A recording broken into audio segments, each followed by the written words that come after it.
Good evening, friends. Welcome to the session with Drishtikon Desh Kapoor. Welcome, Desh. Yeah, but thank you so much, Meena. It's Yeah, always great to come here. yeah. Very nice to have you with us. As usual, I mean, we get a lot of feedback whenever we feature you, and it's always so much of positive feedback. Thank you. Thank Yeah, you so much. yeah. So today, Desh, we'll expose the Rajdeep Sardesai's. Of course, see, there's a lot of media involved. So in he, so you can also say that he symbolizes certain media. And today we'll expose his hypocrisy in protecting Soros by calling him a 94-year-old US billionaire. And so let's just go to that tweet of his. So he says a 94-year-old US billionaire is destabilizing a powerful country like India. Really? It's called WMD, politics, weapon of mass destruction.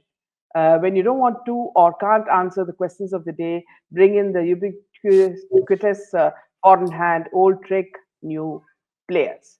So this is what he has tweeted, and there are many other things, Desh, that people do not actually trust in him, and everybody knows when Rajdeep, sort of tweets, or even when he's on a channel, you have to believe it not with a pinch of salt, but with a bag of salt.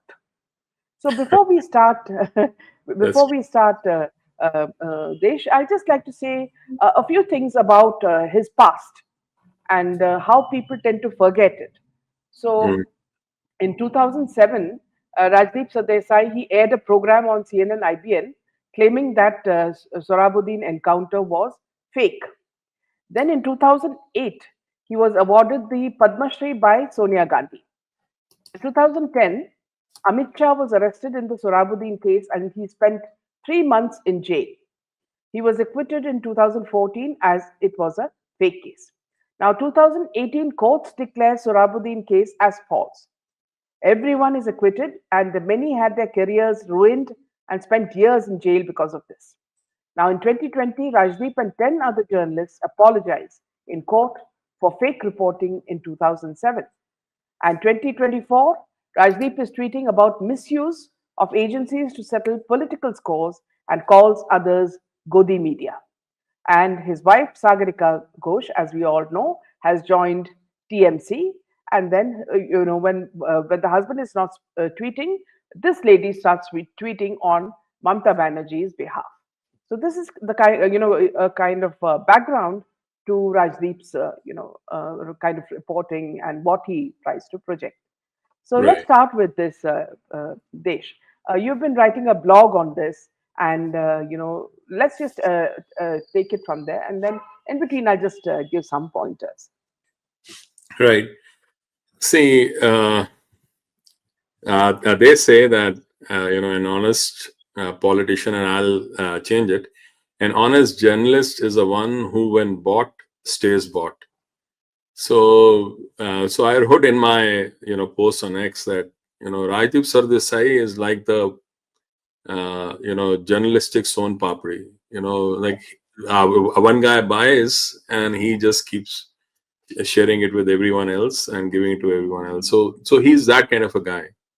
I don't think he has like any integrity. And as Warren Buffett once said, if you have integrity, nothing else matters. And if you do not have integrity, nothing else matters. So that is his problem, that he has absolutely no integrity in what he does. He has a certain agenda that he keeps running. At the same thing, I mean, anybody, all those journalists, and he was one of the top ones. He, Barkhadat and Rana Ayub, who actually went ahead and did what they did, like about 2002 in Gujarat. And everybody knows what the truth was. Uh, no court, no, forum has been able to, like legal forum, has been able to indict or, like do anything, against Modi ji. So the thing is that in all these years, Rajdeep Sardesai was peddling falsehoods. Not once did he ever talk about all the stuff, all the shenanigans of say Tista Sidalwad or other people who were like dishing out falsehoods after falsehood. People made careers out of it, as did Rajdeep Sardesai. So that has been his journey all along, and that has been his like mojo and a credo, the way he has worked. So that is his like biggest problem all through. Now, as far as this claim about him being 94-year-old billionaire is concerned, I mean, so what? Even Warren Buffett is, like 90 plus. His one quote, impacts so much. In fact, like if he buys just like one stock, people start buying stock after him. And as far as Soros is concerned, just a few months back, he had pledged $1 billion to fight against, Modi and a few others. His money speaks. He has a network of organizations, and it's not just a network of one or two organizations. It is across the board, right? So to say that he is just a 94-year-old billionaire is nonsense. Like it like may sell to his own crowd, but it doesn't sell to anyone else. Soros has Open Society Foundations, OCCRP, and uh, like hundreds of other, NGOs. Um, like if you really go around and like look, there was this, uh, like New Yorker had an article like which was very interesting actually. In that article, there was this American. um the bureaucrat who was asked like about the impact of this guy, George Soros, and he said that George Soros is the only person in America who has a foreign policy and can execute it. And then somebody went to Assistant Secretary of State, and the same reporter of New Yorker, and he went to Strobe Talbot, and he said, and he relayed that same quote from that other person, and he said, yeah, it is true actually, because uh, the foreign policy of like US is actually aligned with the foreign policy of that George Soros follows. And it's not a joke, right? Like what we are talking about is something totally different. Like it's not just a uh, like just anybody, right? In fact, Talbot actually called him a national treasure. He said he's actually a national resource who works with the U.S. government, and it's not a small thing the way like he has worked. Whether it is International Renaissance Foundation, whether it's the Open Society Foundation. In fact, the entire stuff that has happened in Ukraine. In fact, George Soros writes in on his own website. He said, "I entered Ukraine in 1990, and I have invested in Ukraine since 1990." He has invested money in the Ukrainian politics since 1990, and the Orange Revolution that happened, that was financed by U.S. aid, IRF, which is International Renaissance Foundation, and Freedom House, and like basically George Soros is this thing. In fact, there was this very interesting, in DC leaks, like there was this, whole like expose where they said, well, uh, this George Soros and few of his organizations were there talking to George Pyatt, who was the ambassador, the U.S. ambassador to Ukraine, and he almost handed over the entire U.S. foreign policy in Ukraine to Soros, and he was the one who said how he needs to like get the right kind of people in, have the right kind of leadership in, and whatever he needed to do. So whether it was the Orange Revolution in 2004 or the Euro Maidan in 2014, uh, like that's how he has kept on working. And it's not that George Soros gone and the entire network is gone. Alex Soros is there. He is the heir, and he has been working behind the scenes with so many other people and so many other things. It is like we have to understand, this is not just one person. It is a system. It is a system that works. Yeah. This So system. here, yeah.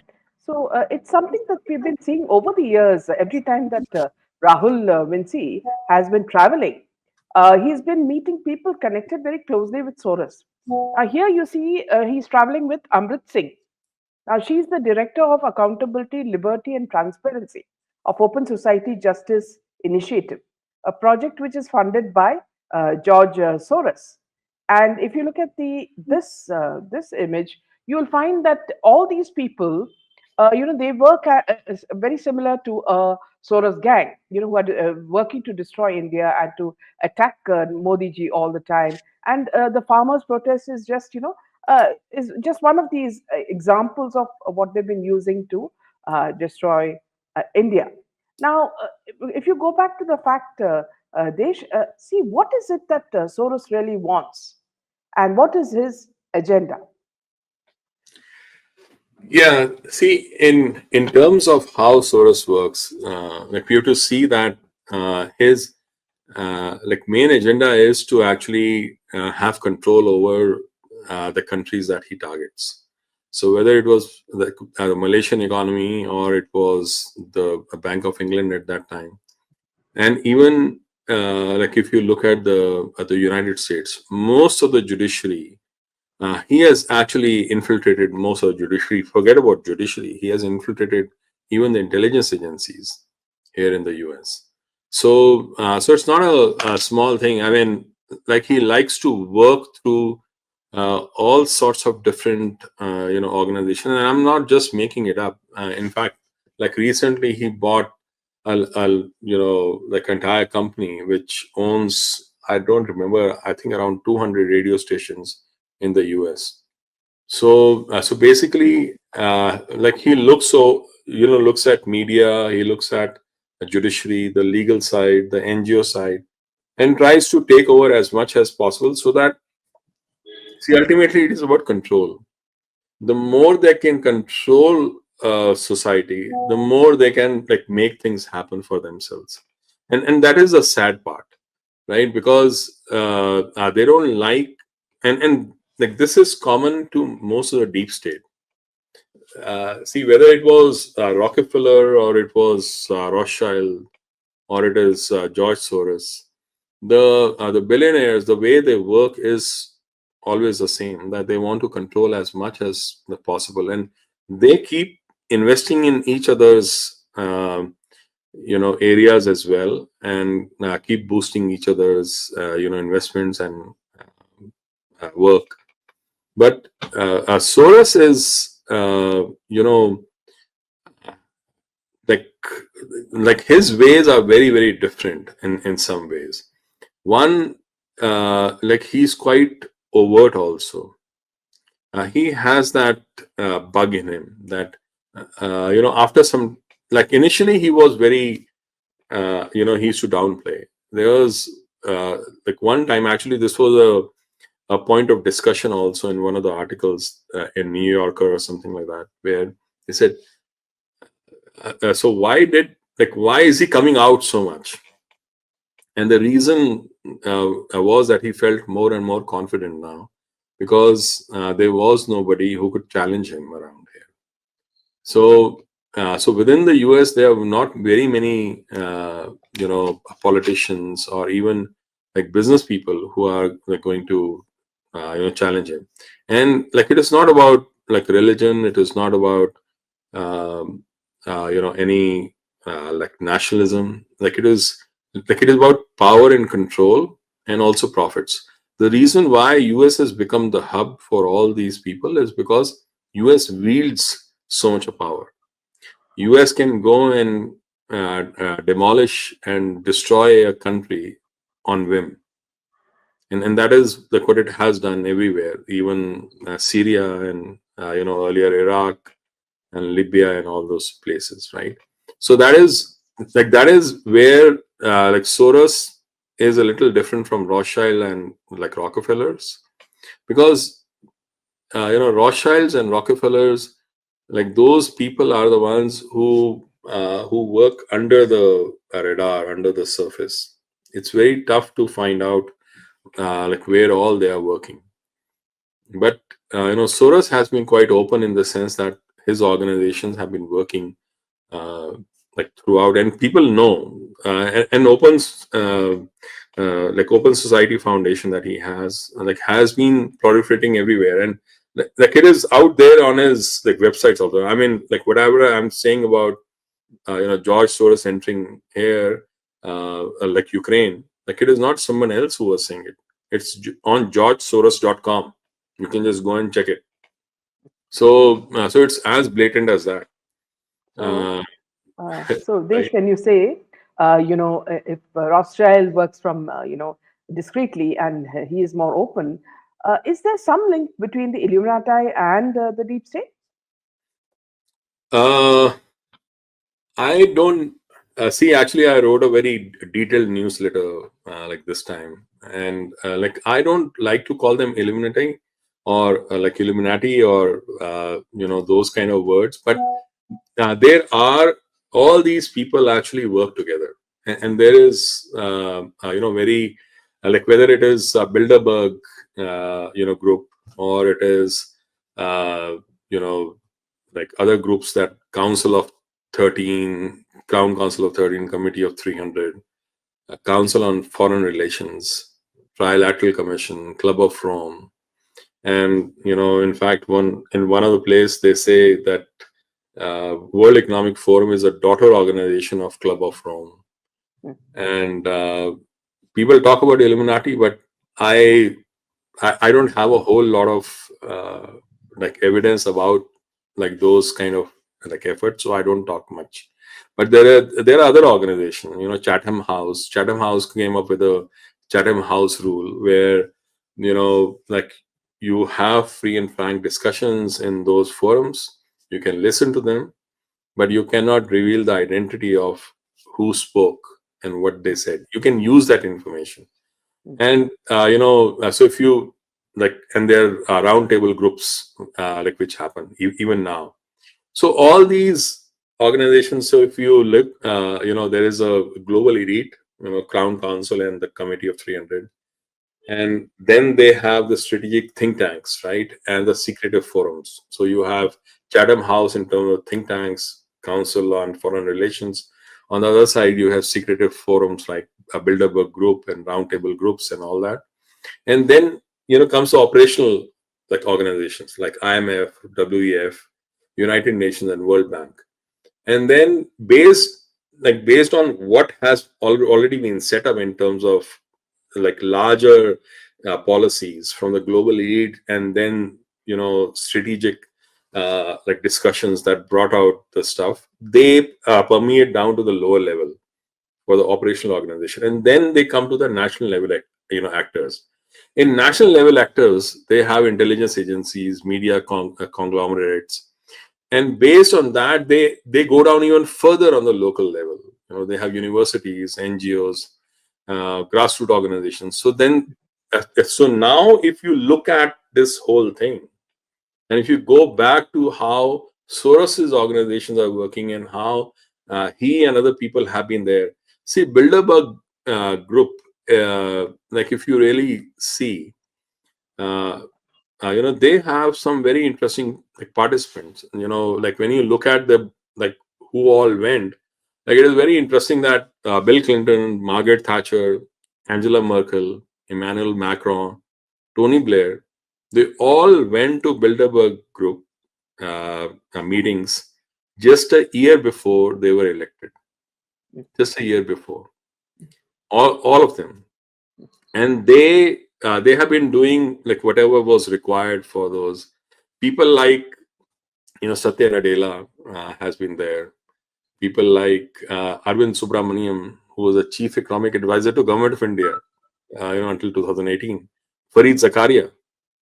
So all these people have been there, and so it's a very like it's a Yeah, yeah. yeah, So very interesting what you're saying. It's they are like an octopus with so many tentacles all over.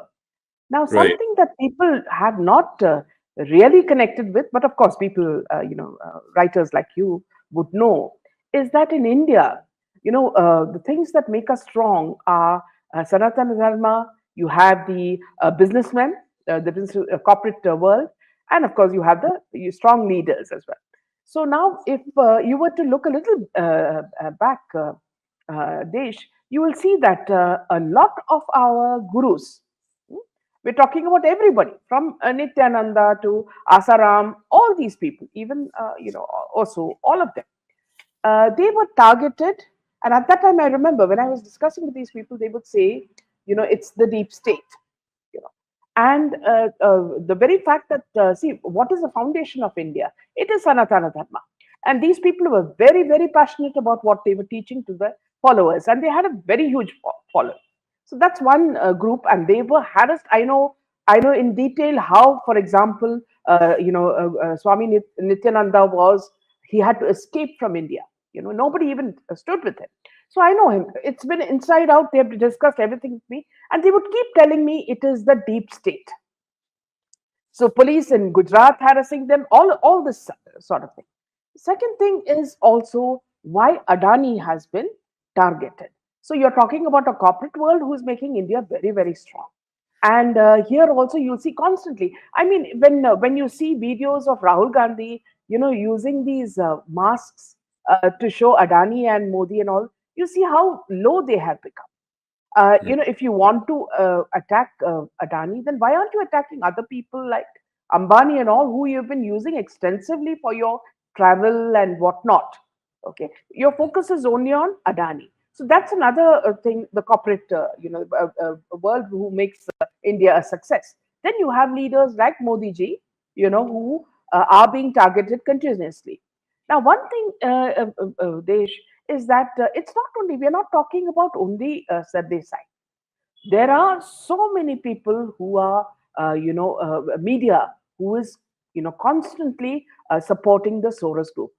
Whether it is from south or north or east or west, these people have made it their profession to support Soros. And they do it all under the garb of they are authors, so they give them importance, by a book coming out, and they are, given some sort of an award. And then you think, oh, this lady is an intellectual, or that man is an intellectual, so let's not touch him. So when he says something, these are beads of wisdom. So they, prop these people up in such a way in society that we cannot question them. Right. And then what happens is every year when we expose what they're doing, then we realize the link to these Soros and the other foundations that you speak about. So tell Hmm. me something. Recently, Desh, these people, you will be surprised that people like let me just get the picture on. So you're talking about Karan Thapar and Rajdeep Sardesai discussing nothing but ethics in journalism. They themselves are the propaganda brothers, who are using, who are constantly attacking India, and they discuss, they say that in journalism there is no ethics and all that. So who do they think will believe this sort of discussion? Because everybody knows, they've been a part of it right from the beginning. In fact, Karan Thapar has been snubbed by many, politicians, many leaders. So how is it so easy, Desh, for people like Soros to, get into our, the journalistic fraternity and buy these people? See, it's very easy. There was this guy, who was I think, one of the directors of Directorate K, like, KGBs. So he was, saying, I think in 1980s, that India is on sale. Anyone can come and buy anyone.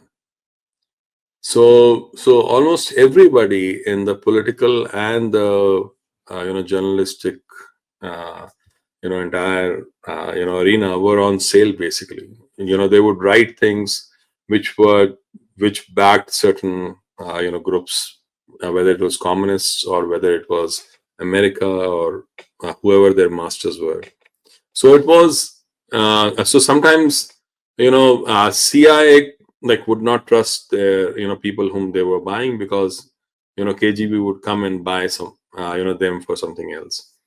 So like all these people like have a legacy of a family of families who actually duped and hurt India. Many people like may not know, but Kunj Bihari Thapar, who was the grandfather of Karan Thapar, had donated 1.75 lakhs to the fund of Punjab governor Michael Dwyer, like the guy who backed the Jallianwala Bagh. So these are those kind of families who profited. Uh, he they profited from the atrocities on Indians by the British. They were the ones who used to get all the benefits there. And when as soon as India got independent, these are the people who were put on like places of power, and they behave as if they have really done a whole lot to save India, when it was the exact opposite. They are the ones who were running, the entire show all these years. And now, like when other people are getting, opportunity to speak, people like Vivek Devroy, right, who was like one of the most amazing intellectuals of our lifetime. He was actually sidelined because his larger political thought, did not align with the Congress thought. So that is how it had worked. The problem, when they say that there is no freedom of expression, or like freedom of speech is gone, like it is not as if their freedom of speech is gone. They can still speak whatever they have to say. Their problem is that other people have also gotten the freedom of speech, which they had always silenced. So their barometer of freedom of speech is actually judged by how much other people can speak now, and their entire shenanigans are put down. The only reason why like Modi ji came to power in 2014 was because like of the fact that he used the social media and bypassed the entire mainstream media. The mainstream media was going on and on about like all his stuff, which was all false about 2002. I mean, I really looked at it in detail, and I now Sabarmati report has also come out, and all other like movies are there, and other like stuff is there. Like there is enough information out there to go and like talk about like all these things. So the point I'm trying to make is that it's not as if these people have suddenly become saleable. They were always like saleable. The entire family was saleable, right? Like was purchasable. If uh, so, a family which was actually backing Dyer, after Jallianwala Bagh, donating to him, is the same family which has which is like bought by other people and has been backing all the way from the killing of no media actually spoke about any of those like anti-Brahmin massacres that happened after Gandhiji died. Nobody talked about that. The entire media actually like just buried it. Similarly, other massacres that happened, like 1971, like whatever happened there, like it was a Hindu genocide. The Congress party buried that Hindu genocide. They didn't call it Hindu genocide when they should have. And that is why Pakistan went scot-free. And then, all those things that have happened all the time. Now, to expect that they will ever talk any any truth or any facts is like there is no point in even expecting that. Like I think the time has come for them to just be sidelined completely, because they will never speak the truth, and because uh, they have a sense of entitlement. They they cannot bear that a common person can like come up like Modi ji and rule the country in a way that he has done. They have tried everything, right? So I think like one of the reasons why they have been going after like Modi ji is the same thing, that here is a guy after all these years, since even before India was independent till today, till 2014, there was not even a single administration except for that small part when Lal Bahadur Shastri was there, which was not available for purchase. Every administration in India was always available for purchase, every one of them, and it was very very tough to rule a country like without being impacted by others, and that is where like we are today, and that is what see when like Modi ji went to like US in the last visit that he came. At that time, Biden was trying to woo him, but like Obama came on Christian Amarpour's program and was like saying all kinds of things against him. So I was thinking that if you want like India, like if you want to actually create an alliance or create some kind of partnership with India for economic reasons and others, and knowing that like Modi is one of the most powerful leader and there's no way he can get out of power, then you have to be an absolute fool, absolute idiot to say the kind of things that Obama said, because there is no way you can ever approach like Modi after saying all that and have any relationship. But why would Obama say that? Because he's not an idiot, he's not a political idiot, but he's still saying it. So why is he saying that? And the only reason I could find is that he was absolutely certain that he would actually be able to throw out Modi ji in 2024 election. In fact, in like Bilderberg group conferences, they every year they publish their topics.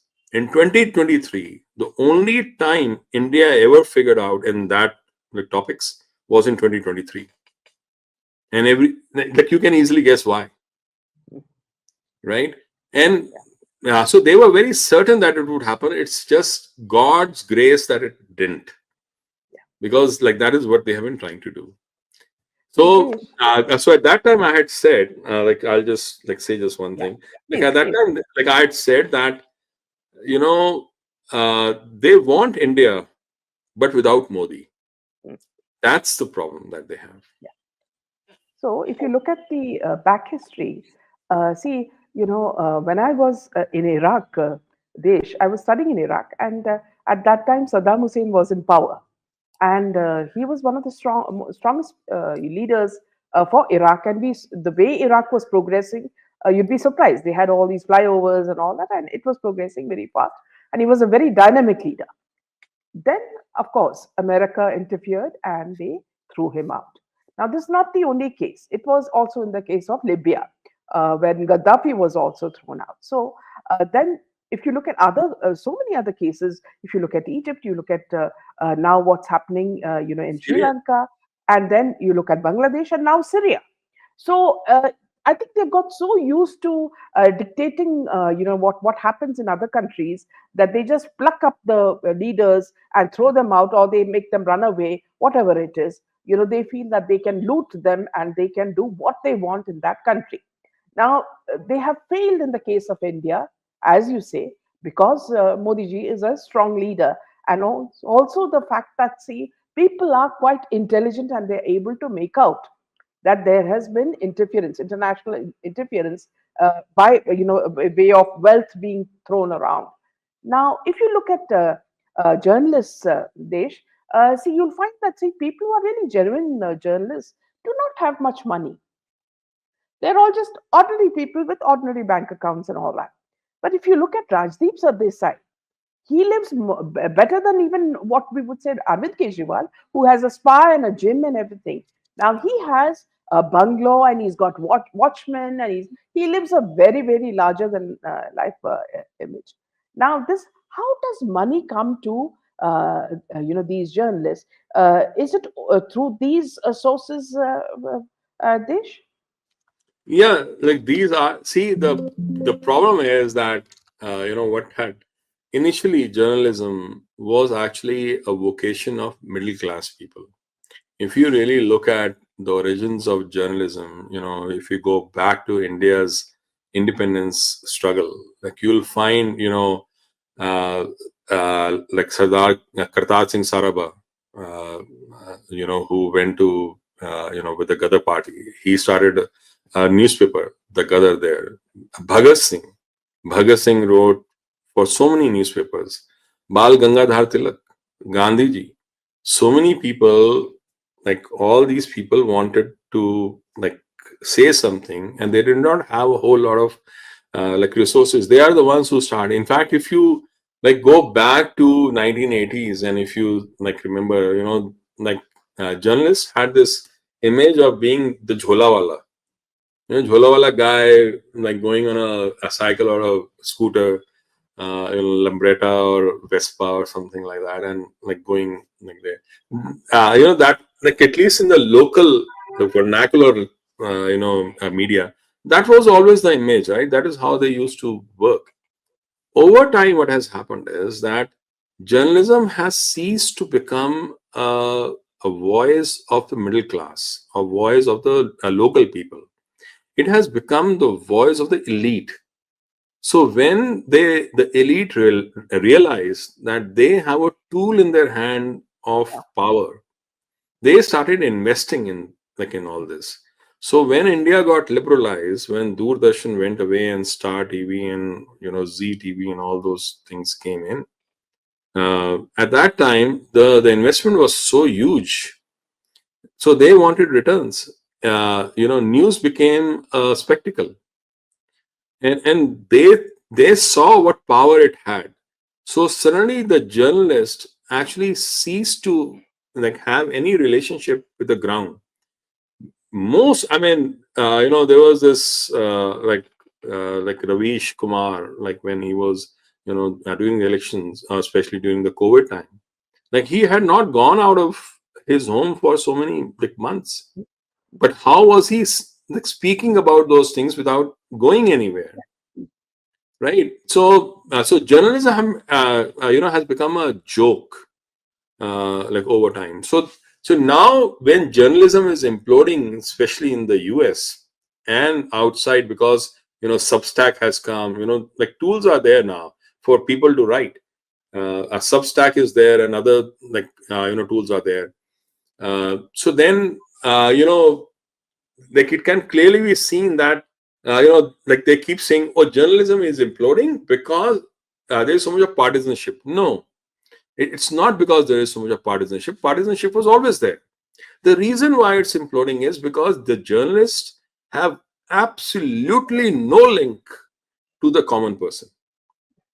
They, if you, I mean, these are the guys who have regularly misread the elections for last so many years now.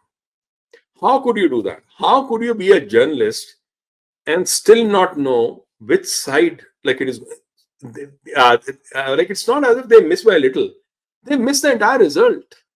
Like how could you do that? How could you be so tone deaf? Like I was in India, and there was this very senior like bureaucrat I was talking to, and he was saying like telling me that why don't you write for the American newspapers, and you can refer and like to the articles that are written in the like in Indian media, and craft your stuff. I said, the day, I mean, like you are insulting me, because the day I have to refer to the Indian journalists to write my article, that will be a very sad day, Mm, because these guys cannot even ask the right questions, mm, and like have absolutely no, I mean, their level of asking questions is less than a third grader. Like that's how bad they are, mm, because they just cannot analyze anything.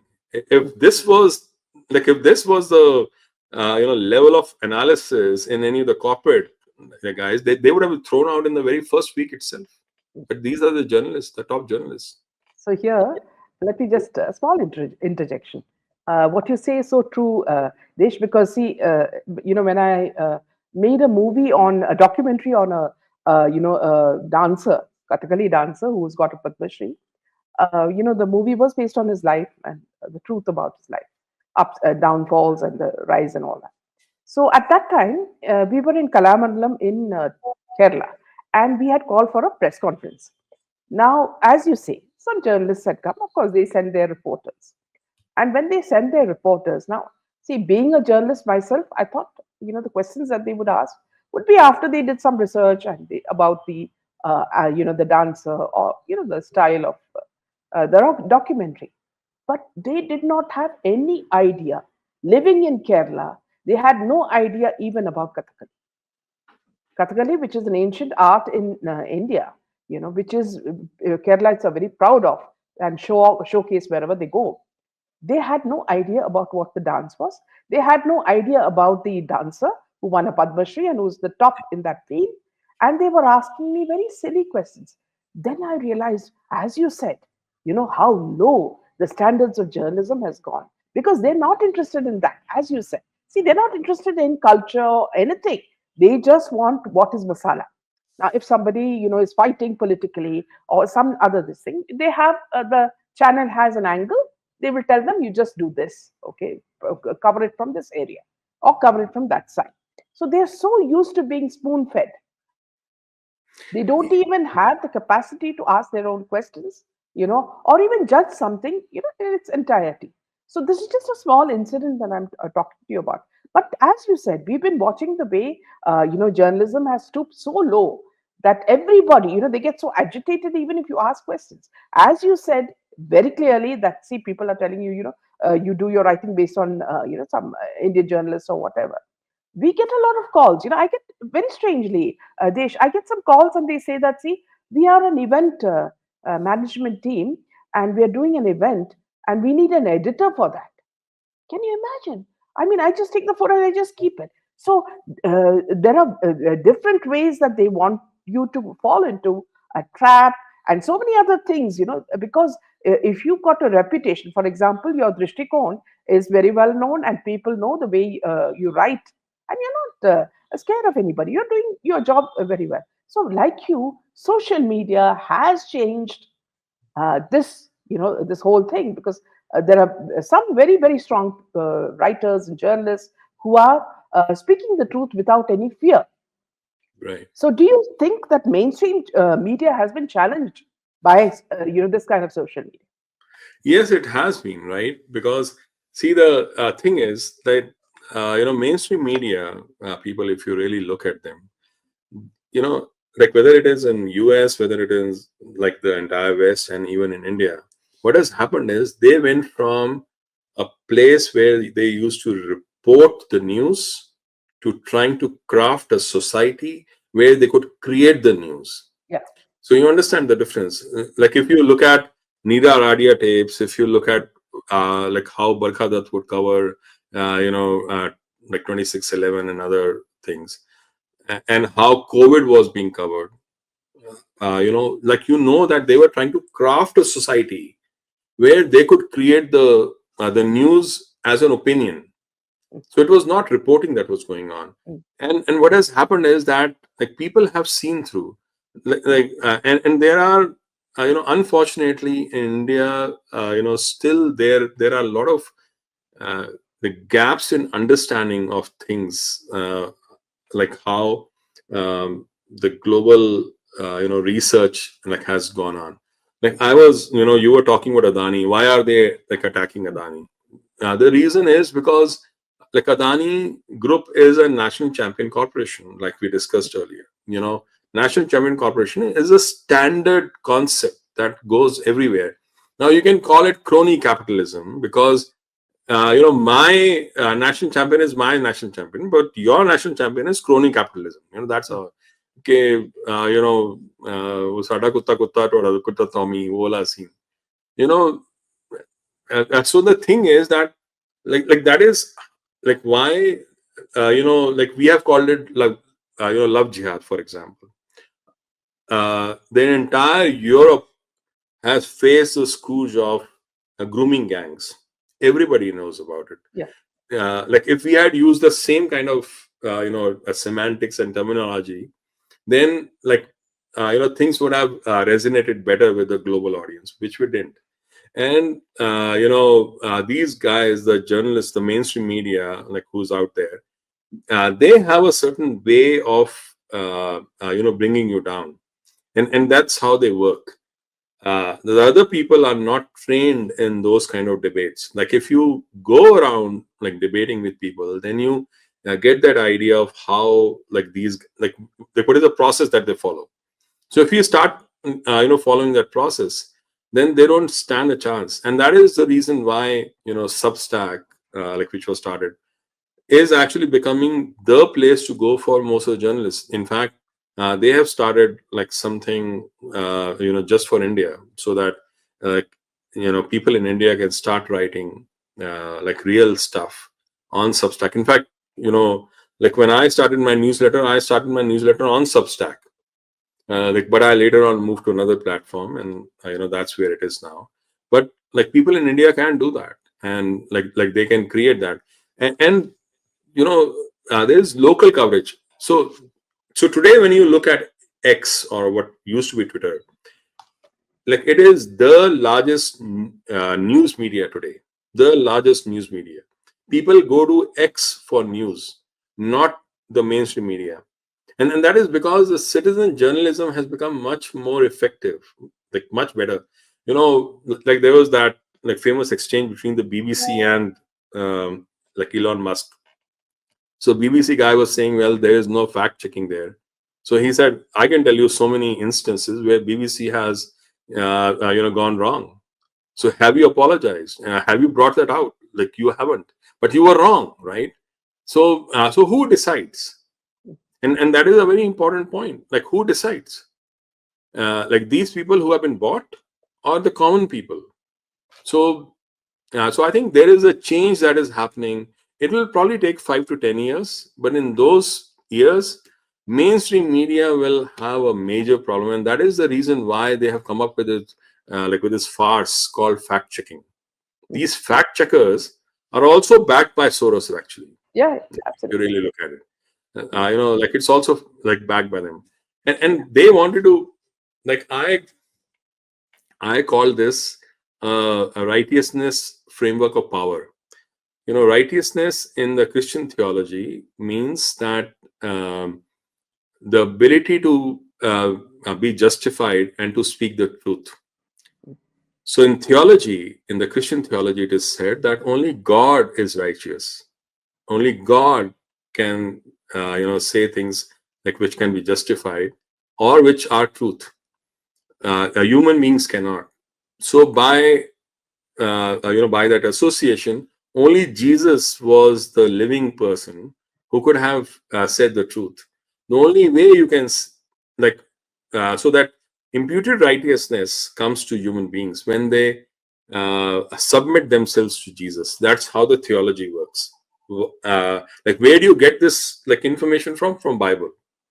So this is how it works. So there is a Jesus, there is a Bible, and there is righteousness. So if you really look at it, it's like UN, like UN is like Jesus. UN Charter is like the Bible, and you have to submit to the UN Mm. to like be righteous. Like same way it works in like even yoga now. There's a Yoga Alliance. If you are a teacher from Yoga Alliance, only then you can teach. So it is like Yeah. that. So similarly here, there's a fact checker. Mm. Like fact checking organization, and they have a report.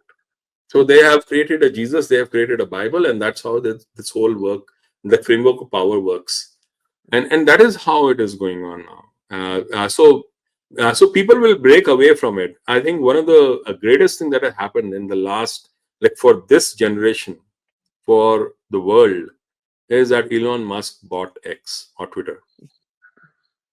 Also, you'll find a lot of details coming out from mainstream media, whether it's Arnab's channel or any other channel. Now they are actually asking you please watch this episode or watch this video, and which means their TRP is falling. And also the fact that, see, I remember very clearly when the Sushant Singh Rajput case was being discussed with a lot of fire, till of course they were all silenced. And Navika was online and from Times, and she was speaking, and suddenly she got a call from a top lawyer, and she just mid sentence stopped and did not pursue that topic at all. I mean, we were all shocked because we know who the lawyer is, you know, and why she kept quiet. And so, what is happening, Desh, is that there is a very sudden change in now, because people are very, very, they know what to watch. So, when you want to watch something, you just go straight away to YouTube, you type what you want, and you get it within 10-15 minutes. Now, what mainstream media has done is they realize the power of YouTube, and what they have done is they tried to now cash in onto that. So they take their topics and they put it there, thinking that, see, they'll get hits because of just being that 10-minute or 5-minute, focusing on that topic.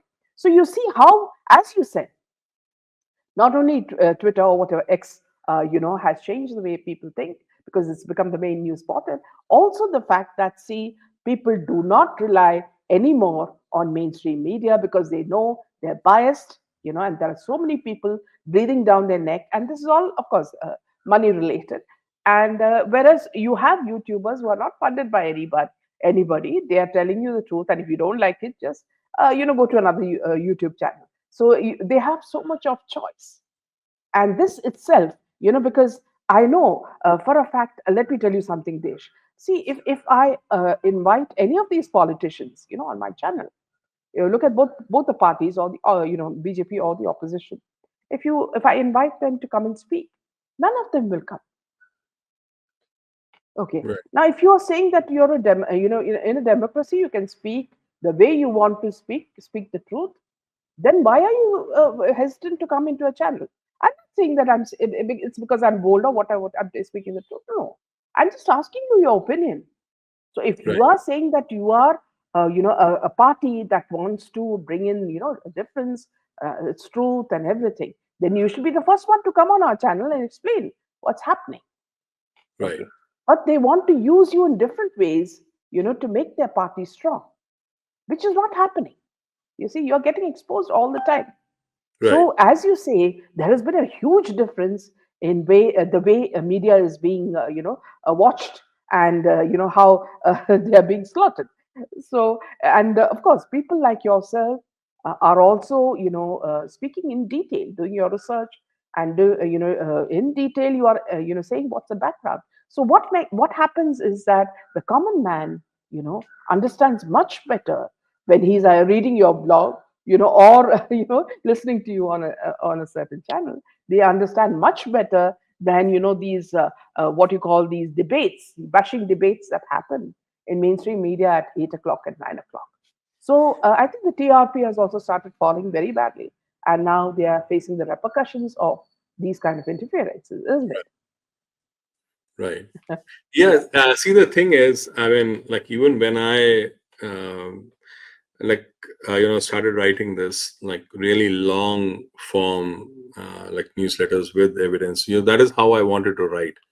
Like, I remember, like, a couple of years back, like, I had gone to India, and I was actually having a discussion with my own sister, and she was telling me, why don't you write, like, shorter stuff so that people can easily digest it. I said, that is exactly what I don't want to do. I want to write things for people who are serious, Yes. for people who want to do their own research. And that is why I keep saying to everyone, take my stuff. I have a lot of links, a lot of evidence in it. Go take it and use it the way you want to use it. Do some more research. In fact, for a long time, I used to even publish all the links. I mean, if I read like 50 different articles, I reference only, say, 10 or 5, out of that. So I used to publish all the links of all the 50 of them. Yeah, go ahead and do your own research, and come up with something different. And I'm not making stuff up. It is not an opinion that I'm writing. I'm actually like doing research, like putting the evidence in there, and like none of it is just made up. For example, I'll give you a very like simple example. When I was 9/11, the guy, so Muhammad Atta was sent like $100,000 by the ISI chief, Lieutenant General Mahmood, through Omar Syed. Now, I'm not making this up. Like, it was there in CNN, it was there in Guardian, it was there in Wall Street Journal. I have all the links. I have put it in there. And then, like, Muhammad Atta actually shared that money with all the other hijackers. And 2 days before or 3 days before, he took all the remaining money and wired it back to Omar Syed. So I'm not making it up. It's already there, but people are not looking at that. People are not even bringing that up. So if they had, then instead of attacking Afghanistan, US would have attacked Pakistan. But they didn't. But nobody asked those questions. So that is what I'm trying to say, that like it's up to us for to do the right research. Like when I'm doing my research at that time, like if I change the timeline of Google search from all the way from today till say 2010, the answers I get are very, very different from what I get today. But that's how it is. So we'll end on that note. Thank you so much, Desh. Always very interesting talking to you. And whenever you speak, we learn a lot more about what's happening. And so thank you for that. Thank you. Good night. Jai Hind Good night. and Jai Shri Ram. Jai Shri Ram.